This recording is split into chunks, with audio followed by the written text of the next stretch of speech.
shelfware. That was that idea where a company would sell software to someone, some company, and they would pay for it, the company would pay for it, but then they'd never use it, they'd never deploy it. Well, for traditional on-premises applications, frankly, it wasn't such a big deal. I mean, the provider got their money, you know, the buyer didn't get any value from it, but from the seller point of view, it didn't really matter that much. Well, in the world of software as a service, that kind of transaction, the shelfware is a killer, right? I mean, basically what that means is if the buyers aren't using what you sold them, they'll quit their subscription, and pretty soon you've got a lost customer, and lost customers are churn, and churn is really a bad thing for SaaS companies. So we can't afford shelfware. So here's a few ideas. You know, how do we avoid that concept of, and frankly, how do we turn buyers into actual users? Okay. So let me give you 3 ideas about that and how that can work.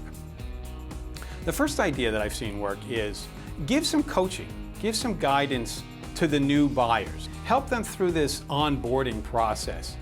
Give them, you know, some one-on-one coaching over the phone, or maybe it's an online webinar, or maybe it's some kind of video tutorial or something that walks them through the first couple of steps so they start to get going with it and head down the right path. I mean, for one thing, this will, you know, get them using and perhaps keep them from going away, but it also will probably end up saving you more on support costs.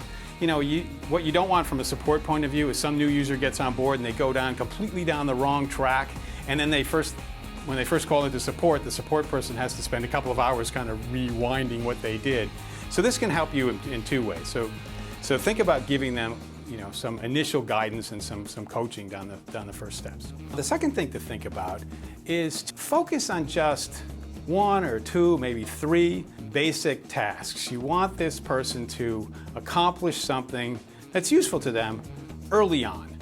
What you don't want to do is impress them with every single thing your product can do, because all they'll be doing is getting completely overwhelmed and freaked out.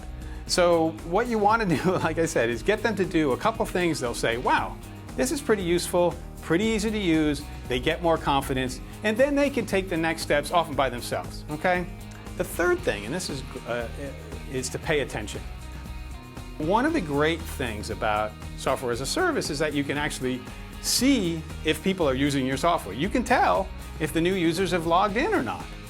Believe me, if you see that a new user has not logged in the first 90 days, there's probably a problem. Take advantage of your ability to know that. Contact that person, give them a call, send them an email. Is there some problem? Have we done something wrong? Can we give you some help? You can pay attention and keep those people from going away. I'm Peter Cohen. I'm with SaaS Marketing Strategy Advisors. You can reach me online at saasmarketingstrategy.com.